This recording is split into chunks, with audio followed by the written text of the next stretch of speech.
Hello everyone, আসসালামু আলাইকুম। আমি তাসনিম সিয়াম আপনাদের সকলের সাথে আছি। আশা করি সবাই ভালো আছেন এবং আপনাদের সকলের দয়ায় আমিও ভালো আছি।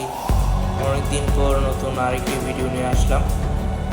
আশা করি ঈদের আনন্দ সবার ভালোভাবে কেটেছে, সবাই আনন্দ করতে পেরেছেন ঈদে।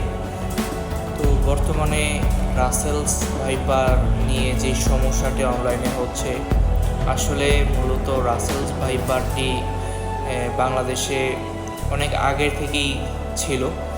হুট করে মানুষের এমন স্ট্যাটাস ফেসবুকের মধ্যে হাহাকার, শুধু নিউজ ফিডগুলো যখন আমরা স্ক্রল করি রাসেলস ভাইপার ছাড়া কোনো কিছুই দেখা যায় না। তো সবাইকে বলবো, রাসেলস ভাইপার নিয়ে মিথ্যা যেই গুজব, আপনারা এই গুজব থেকে দূরে থাকবেন, বিরত থাকবেন। সবাই সঠিক নিউজটা সবসময় ফেসবুকে দেওয়ার চেষ্টা করবেন।